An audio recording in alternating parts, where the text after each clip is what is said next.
So, okay, Adam, let's kind of head on to this. So, all the big news reports this week have all been pretty much centric on all these facts and data and interviews on Red Dead Redemption 2. So, do you want to go into some detail? Because some of the stuff that I know from all the stuff that's been reported. Because I wanted to talk about Red Dead, but I was sitting there telling myself, like, I don't know anything about it. Like, you've been sending me shit after shit after shit after shit after shit after shit after shit. And there's only so much I can keep up with. Yeah. So, I'm going to let Adam go on. And Adam's going to talk about what he's heard about Red Dead, all the shit that you should really give a shit about. Yeah. And why this game is going to be pretty awesome. Yeah. Or hopefully awesome. I have very low expectations that it'll be bad. You know, I don't think it'll be bad. So, Adam, take it. I'll be surprised if it is. Yeah, Adam, I'm going to leave this. Don't you fuck it up. Do not fuck this up, okay? Because I know I'm the one that mostly has to talk. You're going to be talking a lot. All right, yeah, sure. So, what do you know about Red Dead Redemption 2? So, Rockstar's really trying to up the game for the open world genre in general. They're going pretty hard for dynamic everything. Dynamic weather, dynamic interactions with NPCs. You can have your hat shot off in a gunfight, and if you don't go back and pick it up, you have to just go buy another hat. or just have no hat.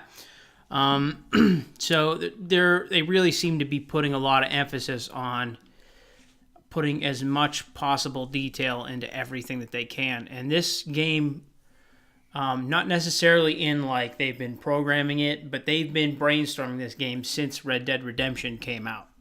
So that's how long this game has been in development. When did the original Red Dead come out? Do you know? I think it was like 2008 or 2010. I feel like it was at the tail end of the Xbox. Maybe no, not necessarily, because Grand Theft Auto 5 was. Yeah. I don't know. You do it. I'll look it up. All right. Yeah. Sure. So yeah, like the main thing is like losing the hat, or you could be walking down the street in town and you can have your hand on your gun in your holster, or have the gun out, and people will treat you differently than if you just are walking down the street not touching your gun at all. Okay, so you can. It's almost like you have your own like personality. Like you can be like the gunslinger, or you can be like a normal. Just like a normal guy, and people treat you differently, and people will greet you as you walk down the street, and sort of like in LA Noire, you can react to them contextually. Like they were saying that you could press the triangle button to say hello, or press the circle button to be a little aggressive towards them or dismissive towards them, or you could press the square button to basically just drag them into an alley and rob them. Jeez. That's one of the main things. You're going to have to build like a trust, a bond with your horse. So your horse will react differently if you have a high bond with your horse than if you have a lower bond. So say you're in a gunfight and you have a low bond with your horse may say, fuck this, and take off. And if your horse runs too far away, unlike in the original Red Dead, where you could be on the complete opposite end of the map from where you last had your horse and whistle, and your horse would just magically appear, that's not going to happen in this game. Okay, do you think that might piss some people off, that they have to sit there and go get another horse? Is it almost like too realistic to the point where it might piss somebody off? It's going to get even. I think yes. I think it's going to piss a lot of crybabies off, but I don't think it's going to piss people who legit want realism in their games. So if your bond's higher with your horse, it'll respond to a whistle from a further distance, but it'll never be across the map like the other game was. Okay. So another thing is your horse, if it dies, has permadeath. It's gone forever. You have to get a new horse, redevelop that bond with your horse. Ugh. So pretty much all an NPC just has to do is just gun down your horse, and you've just fucked your character up the whole time. Yeah. Like if they do like all the hours that you spend into building a relationship with that horse, so that it would respond and trust you enough that it'll stick around in a gunfight and all this kind of stuff. Do you know if this was this mentioned, whether or not this applies to the in-game or if there's an online? There wasn't a lot of information dropped about online yet, and okay. I have a feeling that that's probably going to come out or sometime around E3. Okay. This was mostly single-player information. But all that in mind, there won't only be like an emotional bond with your horse. You also have to build an emotional bond with the people at the Vanderlyn, gang camp. Okay. So, and you don't have to do this. You can wander away for 4 fucking days and come back, and people will be kind of dismissive towards you because, you haven't really helped them out in any way. Or somebody in the camp could say, hey, we're kind of running low on firewood. You can go cut down some trees and bring them firewood. Or they could say, we're running out of food. You can go hunt some deer and bring them back. And sort of feed the camp. And this will help build a relationship with the people in the camp. And there's a lot more than just the 7 people that you see on the cover for the game. This sounds super familiar to State of Decay. The idea behind you never played State of Decay, no. did you? I know in State of Decay you build a camp. Well, you're introduced into a camp, and they say we need these certain things done. Yeah. And you can go and do those things and help them out, and then these people are more willing to come with you onto scavengers quests. Yeah. To grab loot. You'll gain more allies. Yeah. Which means that that's what it seems like to me. In the game of State of Decay, if you die, your character's permanently dead, but you can go on to another NPC and take up that character. Yeah. And if you don't have enough people, after you just wiped out if you just let your characters get killed, eventually the game's gonna be over. You're not gonna have any more people. So the point is to keep them alive and befriend more people in the camp to try and kind of put them on your Rolodex of people that you can have. Yeah. So, I mean, I'm sure that's not the idea, but I get the idea. It's similar. Of building relationships with these NPCs to try to benefit you moving forward. Yeah. Does that sound right? Mm-hmm. Cool. So let me think here, because there's some other information. The game looks really good from the trailers. There's another part of the dynamic thing will be weather. Okay. Wildlife will be dynamic.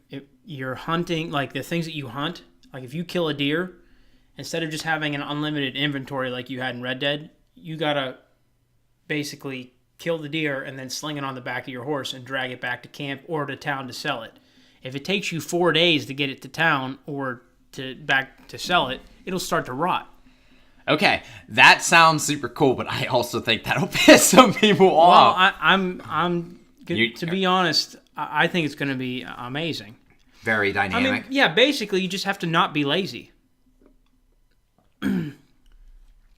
Yeah, I mean, you gotta get your deer and shit. I mean, I get it. It's more real life, and so it's pretty cool. I'm just kind of taking it into my perspective. I'm like, yeah, that's gonna be cool. That, oh man, I gotta get this deer before it rots, and then you're gonna be like, oh man, I gotta get this deer back before it rots. Yeah, Well, that's another one of the things. Is like this sounds like Westworld. This sounds like Westworld, the real life, the video game.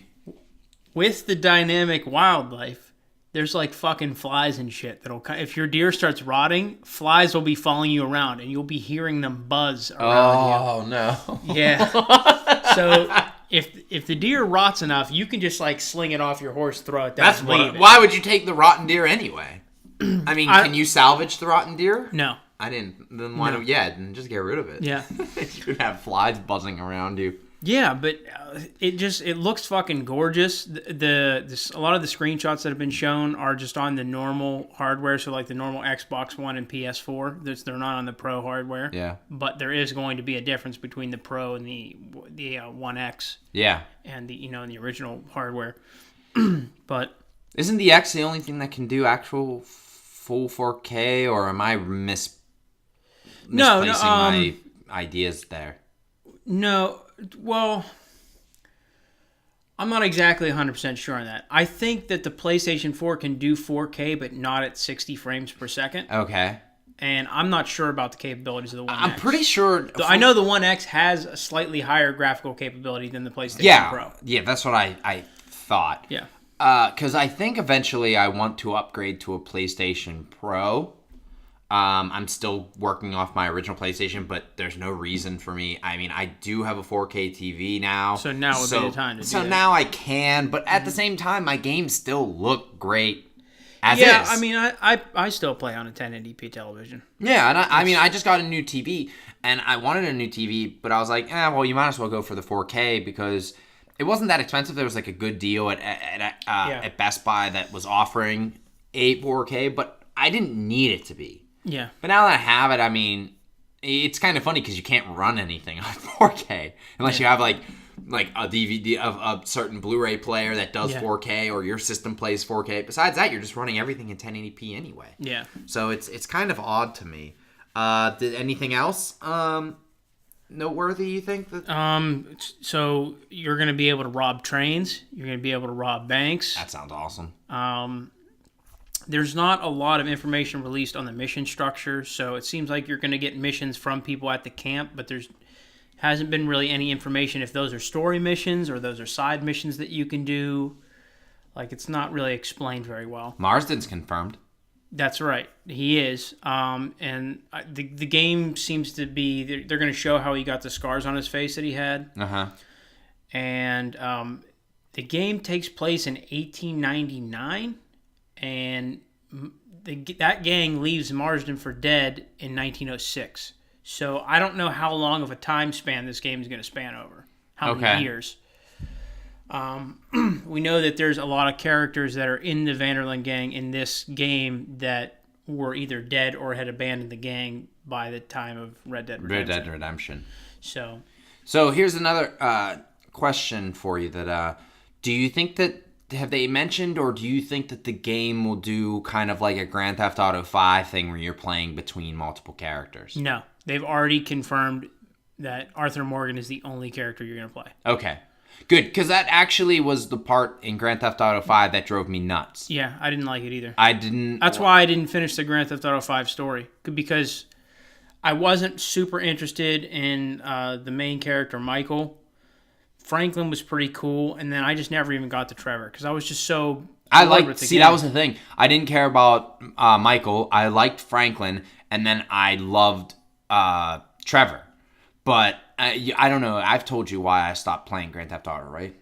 Why I played Grand Theft Auto 5. I played about 8 hours worth of content, and I had a power shortage and lost 8 hours worth of gameplay, and I just said never went back. Never went back. So that was my biggest thing. But the jumping back and forth between characters kind of was a thing that I wasn't really down with. Yeah. I just didn't... I didn't like it. Yeah, I didn't like it either. It was probably my biggest flaw with the game, if you're going to ask me, at least when it came to Grand Theft Auto 5. But I think when Grand Theft Auto 5 confirmed that it was going to be in San Andreas, I expected a sort of Los Angeles crime story, and what it was trying to give me was like not... It was like trying to give me the Misfits of Heat.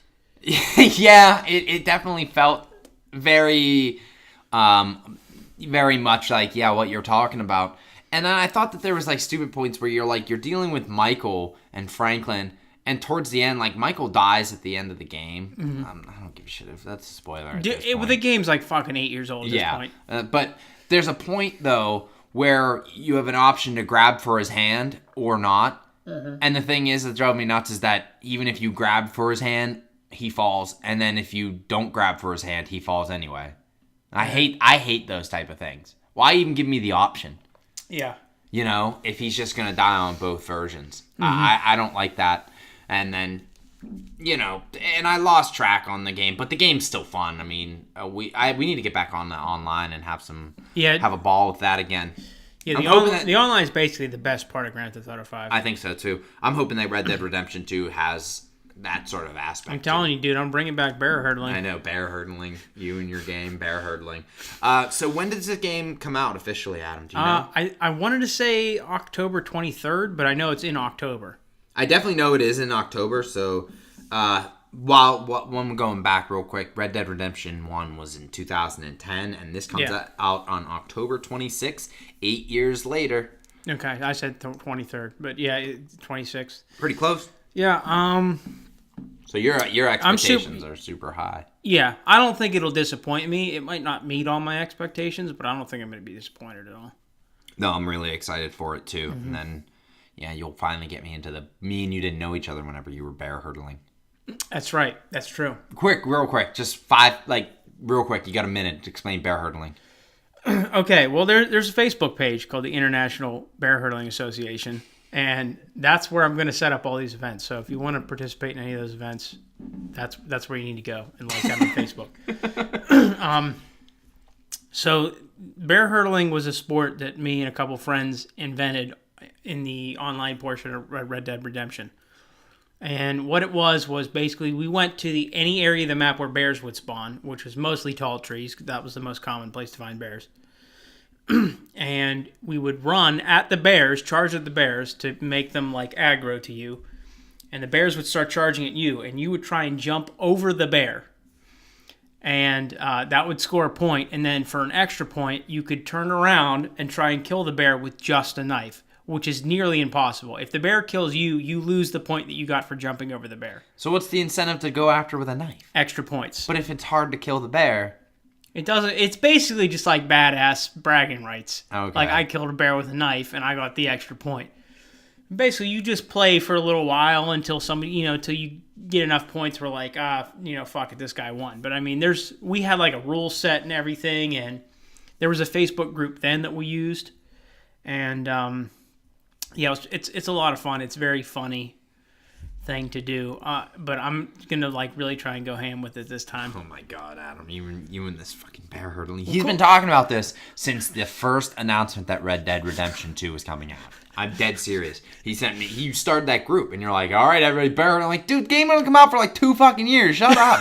It's true. I created the group, and I think there's like 16 people in it now or something. But that's so ridiculous. I can't believe you got more than 2.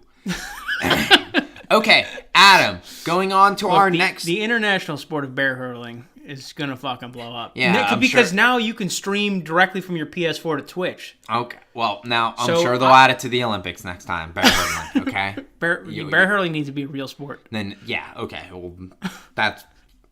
No. I just saw a video of a guy who took a selfie with a bear and got mauled to death. I'm sure they're not going to take too kindly to you trying to jump over them. Okay?